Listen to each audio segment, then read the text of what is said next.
Please don't make fun of me for having herpes on my face. I see it. It's right here. I've been dealing with it, and I'm hoping it goes away soon. Thank you.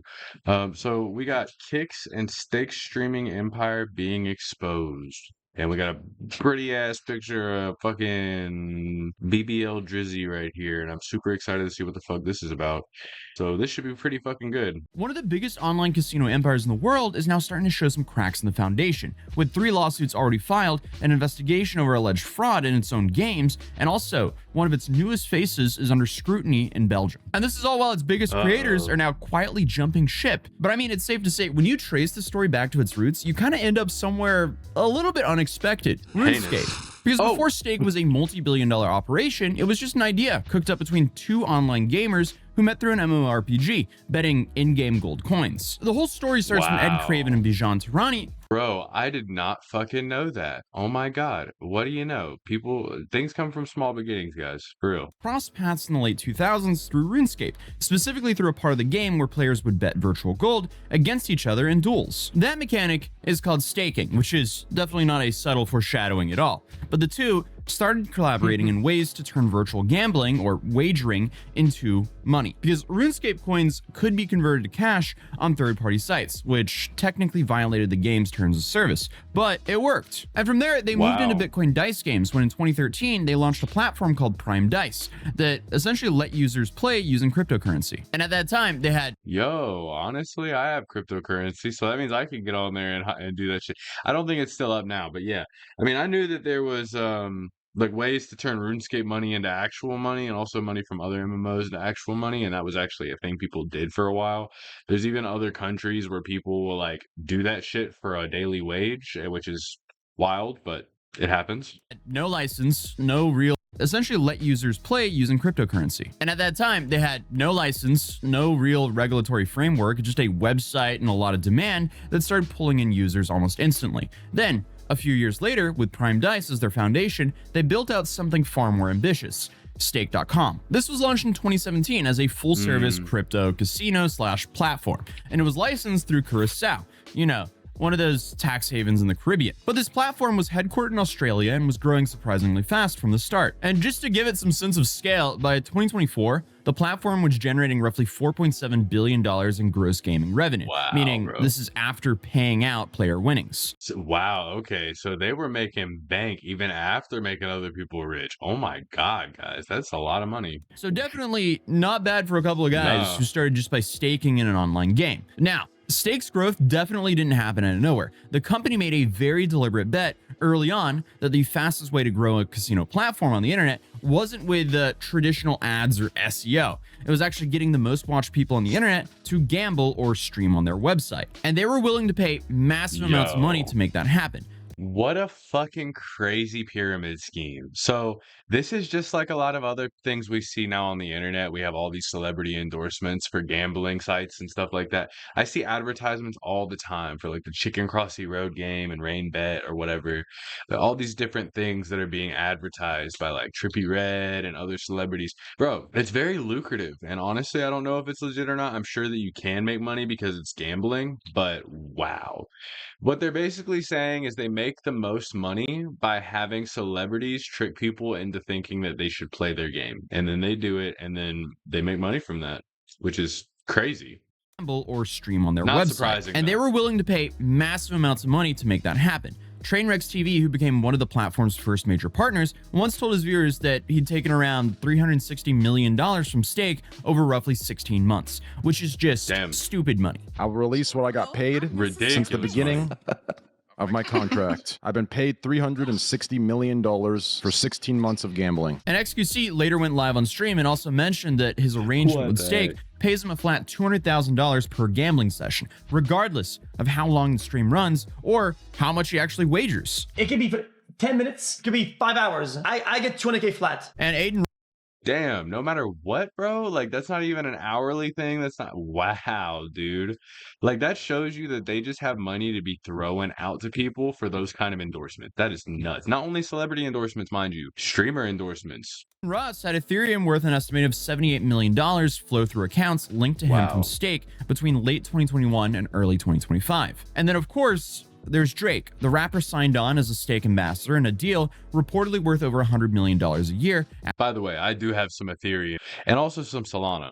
Wink, wink. And his role was essentially to gamble or play publicly and make it look interesting. So Drake himself would host multi-hour long live streams and post about his wins and losses on Instagram to his followers, which made it feel way more real than traditional advertising ever could. And I guess this was pretty much the Drake effect, now helping boost Stake. I mean, dude, any celebrity that they can have get behind this and try to say it's legit, especially to their audience and their fan base that trusts them, bro, that's insanely lucrative. And they leaned into it so hard, even running promotions where users could enter to win big alongside of Drake. But for a while, a lot of this original gambling streaming was ran through Twitch, which at the time was the undisputed home of live streaming.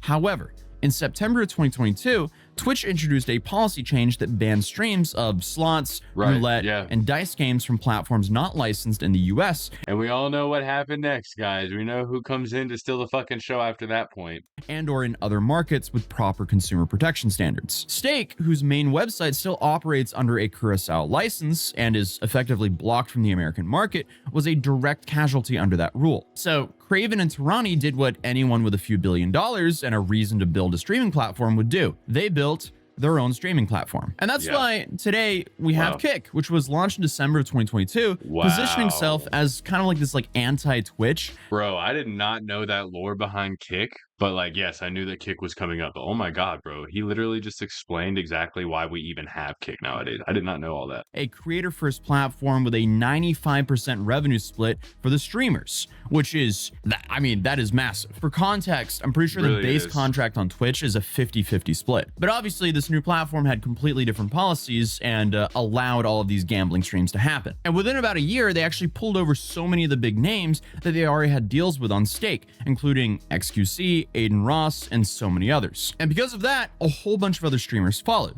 So the official line from both companies is that Stake and Kick are separate businesses, just both housed under the same EasyGo parent company. And Craven has said in its interviews that the two operate independently with clear ownership lines. But what's also true is they share the same building in Melbourne, they share executives, and that Kick's content ecosystem seems to essentially function as a marketing arm for the casino. And so wait, how is it separate if they have the same executives? That's the part that's confusing me. How is it separate entities if they're ran by the same people? That doesn't make sense. A lot of the streamers play on Stake while broadcasting on Kick. So the clips then get packaged and pushed across social media, which then loops the traffic right back to Stake. So it's safe to say that this definitely worked. And by the third quarter of 2025, Kick had climbed to about fourth place among the most watched live streaming platforms in the world. But here's where the legal trouble starts, because when the main site was banned in the US, and I guess a big chunk of their audience being in the States, the company decided to roll out a separate American version called Stake.us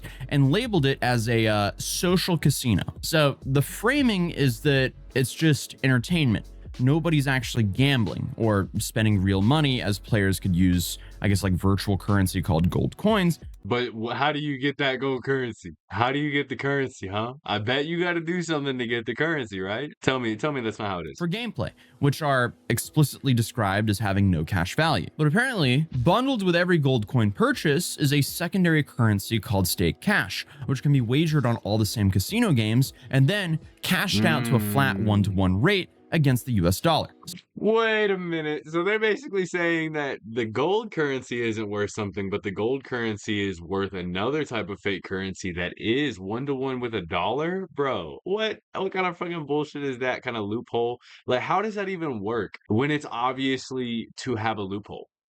What rules should not be so set in stone that we can't be wait a minute, man, I see what you're doing there. Come on, bro. So attorneys in several states looked at that structure and arrived at essentially the same conclusion, that the gold coin framing is a wrapper to make real money gambling look acceptable. So the first major lawsuit against Stake landed in Missouri in October of 2025. A man by the name of Justin Killam filed a class action against Stake, Drake, and Aiden Ross, arguing that Stake.us was functionally the same as the main website. Same games, same layout, same experience, and that the dual currency model was a deliberate legal workaround rather than, you know, a genuinely distinct product. And this Okay, so they did say what I said. They did try to shoot that as a shot. I wonder I don't know, bro. It seems like obviously because this is still going on, something happened. suit also alleged that Drake and Aiden Ross had been presenting their wagering distinct product. And the suit also alleged that Drake and Aiden Ross had been presenting their wagering as personal gambling, when the money that they were betting was actually being supplied by the platform, meaning the losses they occasionally showed audiences were just, hey, this is a marketing strategy rather than real financial consequences. And again, this is currently being alleged. We don't have proof of this right now because I mean, you also got to think about the fact that these people are like leading their impressionable audience, like these rich, wealthy people. Guys, they're elites. They're just elites. Like that's it. They're people who have went into a status of richness and not just richness, but like Hollywood shit that they're involved in the crap, guys. They're perpetuating the ideologies and the mindsets that are keeping us all stuck in a place. And they want that, bro. They want that so that they can live and thrive off of what we give them. That is unhealthy, man. That is unhealthy. That is wrong. It's evil. It's dark. It's crazy. Financial consequences. And again, this is currently being alleged. We don't have proof of this right now because Stake denied everything and they said they'd contest the claims. And Aiden Ross on live stream described the lawsuit just like this. Guys, there's nothing to talk about regarding the title, regarding what's going on with us. You guys can look into it. I will tell you guys this. It's bull. To me, it seems like somebody, if you guys can see what Asmongold said, because someone sent that to me, it's literally true. Like, just watch the Asmongold thing. It's bull. But then a second lawsuit followed a few days later in New Mexico, making nearly identical arguments. And then, on the last day of 2025, a third complaint was filed in Virginia. And this one went somewhere That's where I live. What the fuck? That's crazy. Completely new. Because the Virginia filing named 4 defendants: Stake, Drake, Aiden Ross, and an Australian guy by the name of George Nguyen. And I had no idea who this George guy was, but apparently he's an Instagram guy with over 500,000 followers. So the complaint alleged that Drake and Aiden Ross had been routing money through Stake's internal tipping system to George, who would then go use those funds to pay bot services to artificially inflate streaming numbers for both of them across platforms like Spotify and Apple Music. So Bro, do you guys not understand that Ouroboros bullshit is going to just leave everybody fucking with nothing? Like, are you kidding me? Like, you can only eat yourself so much before this falls through. Like, we can't have everybody and their fucking mom doing this lucrative shit where they're basically like cycling their own money into themselves, because what's gonna happen, guys, is it's gonna all implode. What the fuck is wrong with y'all? This is crazy. Or I mean, maybe nothing will happen. I don't know. Who knows? Inflate streaming numbers for both of them across platforms like Spotify and Apple Music. So that is a crazy allegation. Wow. But we did kind of just cover that Kick staff was admitting that they were aware of bots on the platform. So I can't really say that's related, but bots are around, that's for sure. But according to the suit, the goal was to prop up the appearance of popularity, pushing Drake higher in the recommendation algorithms, which then obviously suppresses competing artists in the process, and then of course generating royalty income from streams, which isn't real. Now, obviously, these are some serious allegations, and the complaint describes it as racketeering activity that had been running continuously since 2022. And the two plaintiffs were seeking at least $5 million in damages. So Stake's response was brief. They called the whole thing nonsense and specifically denied that Stake US even has a tipping mechanism. And they said they weren't worried about the case. And damn, bro. So they basically can just say nuh-uh, and that's it? That's all they have to do, and they can just avoid it? What on earth is going on, bro? When do the consequences start falling on the hands that make this shit happen? What is going on? US even has a tipping mechanism. And they said they weren't worried about the case. And Drake, Aiden, and George, on the other hand, they didn't comment publicly. And as of right now, all these cases are still working their way through the courts. And all of that could have easily been a video on its own. But then came February 2026, when a Bloomberg Businessweek investigation dropped and quickly took over the entire conversation. So now you have Cecilia D'Anastasio, Olivia Salon, and Lian Yen writing an article reportedly based on the data analysis of nearly 500 hours of slot footage from 25 streamers on Kick. 5 of them were among Stake's highest paid profiles: Drake, Aiden Ross, XQC, Trainwrecks TV, and Roshtime, with the remaining being about regular or smaller streamers with not too many known financial ties on the platform. And the reporters apparently used an AI model to process a screenshot from every 4 seconds of footage, pulling out balance amounts, bet sizes, and which game was being played, then manually verifying the data. And out of So they're really analyzing and breaking down everything that's happened for all these streamers. So they're looking into this shit, bro. Cybersecurity is going nuts right now. Baseline level, they found that across all 25 players, a big win, which apparently is 1,000x return on a single bet, happened roughly once every 10,000 spins on average. And apparently that 1,000x is the threshold the community typically considers as a big win. However, Drake's rate on EasyGo owned games was a little bit different. So they were apparently 4 times higher than that, or once at about every 2,500 spins. Aiden also posted similar numbers in one EasyGo session. And the part that Bloomberg leaned the hardest on was when both of them were playing third-party slots, games made by outside developers available across multiple casinos, and their win rates were completely normal. And then you have 4 other streamers who played a comparable volume of rounds. They never recorded a single big win. Now, wow, guys. So are they just like given a buff or something whenever they're big enough names? Do they just buff their fucking stats and make it to where they're gonna win extra? What is going on, guys?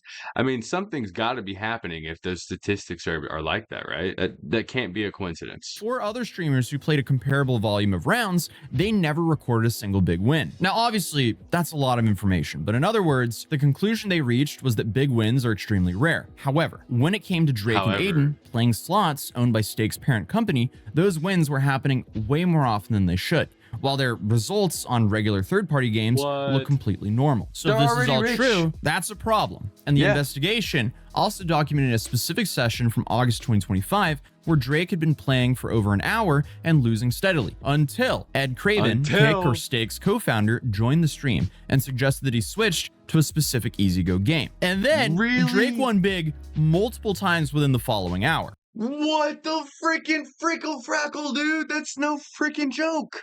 There's no way that that's a coincidence. The owner of the shit came in and said, hey, Drake, you seem to be losing. Why don't you play this game I'm recommending to you right now? And then he wins over and over and over again? Bro. They had to see that as some kind of allegedly, some kind of marketing idea where they're like, bro, if we can get this fucking diddler to win a few good times in this casino shit that we're trying to publicize, he's going to make people come in and be like, I can win too. I can be like Drake. I can make a bunch of money. Guys, but it's fluffed. Nobody's going to come in there with those buffs stacked like Drake. That's insane, bro. And then also those people betting and shit, I'm sure that the casinos, even whenever they win, even whenever the person betting money wins, they get a certain amount of money back off the casino shit. But like they win every single time somebody puts money down. The casino gets some shit. Oh my God, dude, this is nuts. I need to go get a tinfoil hat. What are we doing? Look, can we make shake, brother? Seriously. I've been watching the whole stream. I don't know. I honestly feel like you've been getting some bad advice from everyone in the call here. You know, these picks have been terrible. Okay, so give us one. Can we get one? Yeah, you know what? No. Eddie, you're right. The originals are a terrible pick, huh? Again, I can't show gameplay of him winning. We can only zoom into his camera and see the reaction. So they noted that a majority of these massive wins across their dataset occurred in sessions when Ed had either appeared on stream or dropped game recommendations into the live chat, which is definitely interesting. But after that article was released, Stake told Bloomberg that the findings were categorically incorrect. They argued that calling something a big win is a very loose definition and doesn't really account for how different these games are, especially in terms of volatility and payouts. So comparing win rates across different games can end up being very misleading. Then XQC got onto Twitter and said this is the worst journalism he'd ever seen. He said, I'm going to be incredibly charitable about my choice of words. This is the worst piece of journalism I have ever seen. The sample plus size is cherry-picked and the language is opinionated. And overall, research depth is awful. The debunker, him, has more integrity than this. Yikes. Wow, guys. He argued the sample size was just way too small and the language was slanted and the research was surface level at best. And the other Kick co-founder, Bijan Tarani, also posted that the mythology was flawed, pointing out that the small footage windows Bloomberg had both for Drake 1.3 hours and Aiden only 0.1 hours or 6 minutes was just way too small. But Bloomberg had already addressed this in its published mythology, noting that 1.3 hours of gameplay equaled about 15,000 spins, which exceeded the 10,000 spin average their data showed. Hold up, you're betting 15,000 times in 1.3 hours? That's crazy. 15,000 times? Is it like per dollar? So is it like $15,000? is each one a single bet? I'm assuming that's what it's like. I'm assuming that's why that's that high of a number. But I guess whether that's a big enough sample for probability analysis and slots is genuinely a statistical debate. I'd love to hear your guys' thoughts down below, but that's roughly where things stand. And just to be clear, Bloomberg actually analyzed 4.6 hours of Drake's gameplay and 6.2 hours of Aiden Ross's total gameplay, but those 1.3 hours for Drake and 0.1 for Aiden come exclusively from EasyGo-owned games, the same ones where Drake's big win rate spikes massively. But also, around the same time the Bloomberg investigation was circulating, some notable movement was actually happening inside of Stake's own world. So Trainwrecks TV, one of the platform's largest running and most prominent partners, went onto a stream and suggested that he might walk away. His main point was that some creators contribute far more to Stake's traffic and cultural reach than their payment reflects, and that informal agreements built on personal trust rather than formal contracts leave streamers in a very bad situation. Yeah, dude, it does seem like they got a little bit of favoring that they do. Oh my God. Like, especially with like Drake, it seems like him as a creator, obviously he's like a rapper and all this crap and fought with Kendrick Lamar and all this stuff. So he's way bigger than like XQC and these other names, I suppose. They're probably looking at it like that. Like he's got more connections and all this shit, but I don't know. I'm just talking out of my ass. Agreements built on personal trust rather than formal contracts leave streamers in a very bad situation. He also brought up the idea of organizing a mass exodus from the platform, though he stopped short of confirming anything definitive. Yeah, bro. And I'll tell you what, Eddie's a shark. I'll tell you that. Push. He forgets how things went down. I'll tell you that. He made me realize that you can trust no friend without a contract. I'll tell you that. It's time for a revolution. It's time for us to do our own thing. No, seriously, it's time to show them that, listen, if you want to devalue us, if you're trying to play ball, all right, then let's see what we can take. Think out of everyone in the industry, I could organize the largest leaving of streamers from Stake. What do you think? No. Yes. No. Yeah, there's change coming, bro. Just know that. Not now, but soon. But I guess Dang, Aiden Ross bro. had already made his move after being He's talking about revolting, bro. He is like gonna bring up some. He's gonna go on strike, guys. What the fuck? He's basically saying that if you're gonna devalue us in comparison to these other people, then we're gonna make sure that you regret that shit, bro. What on earth? There's change coming, bro. Just know that. Not now, but soon. But I guess Aiden Ross had already made his move. After being named in the California lawsuit, he signed a new gambling deal with another platform called Rainbet, while maintaining that he'd still continue streaming on Kick because of his friendship with Eddie. This is the first question. A lot of you guys saying, is brand risk still happening? Yes. So now Rainbet will be taking over and they will be making sure that brand risk is good. The second thing is I'm on very good terms with Eddie. I'm still obviously on Kick. They're still gonna be paying for my clippers. They're still gonna be kind of just doing what we're doing with I want to do, but I'm just going to tell you guys why I left, and I don't want anyone to think it's kind of just like a malicious thing. And I guess just to paint how far Stake's sponsorship footprint actually stretches, this whole story picked up on a new thread just a few weeks ago when on March 11, 2026, the former Belgian soccer winger Eden Hazard announced he would be joining Stake as a global ambassador. So here he posted a promotional clip in Stake gear with a caption, "Ready for a new game," and released a statement about being excited to connect with fans in a new chapter after his playing career. But within 48 hours, the Belgian Gaming Commission had opened an investigation because Stake doesn't hold a license in Belgium, which means it's on the country's blacklist of illegal operators. And advertising for unlicensed gambling services to Belgian users is illegal. So now you have a commission spokesperson confirming that they were examining whether Hazard's content specifically targeted people in its home country, and noted that if the answer was yes, he would receive a formal notice to cut ties, with potential sanctions if he didn't comply. But by the time those reports were released, Hazard had already updated his Instagram bio to notify that Stake isn't available in Belgium or Spain. Now, whether that update is enough to satisfy the commission is something that apparently is still being worked out. Those lawsuits are still working through the courts, and the Belgian investigation into Hazard is ongoing. Then on top of this, you have a bunch of allegations where people are like, oh wait, is Stake, because of all these lawsuits, pivoting its business into Rainbet? Who knows? Because now rumors are floating around online. Guys, it does actually seem like that, honestly. Look, from what everything's going with, it like seems to be, which I mean, Rainbet, a lot of people have to have a VPN to use, by the way. So it's not something that's legal everywhere either, but wow, very interesting. Line that because of all these lawsuits, that Rainbet is an exit strategy for Stake. Could this be why so many of the Kick streamers are moving over to Rainbet slowly, but are still staying on Kick. Who knows? Dang. Regardless, the question of was Stake's gambling odds rigged or not? That's still up in the air. None of the most serious allegations have been proven yet, and Stake denies the most significant ones. But what isn't really as disputed is that a casino that technically is banned in most of the countries it operates in built one of the most effective influencer marketing machines on the internet, generated billions of dollars, and is now really seeing the cost of this approach. So for the next few years, they're probably going to be in court. And it's safe to say this story will probably just get a whole lot more interesting. So if you're new here, feel free to subscribe, drop a like if you enjoyed the video, and I'll see you. Good video, Atozy. So, okay, guys, listen. Apparently, what's happening is there was these two guys that met on RuneScape, and they decided to become butt buddies. And with that being said, long story short, they ended up deciding to find a way to take RuneScape money and make it into real money. And in doing that, they were able to curate a type of gambling website, and they were also able to create Kick. And with that altogether, they started taking streamers and getting them over onto their platform after Twitch decided to change the rules on everybody.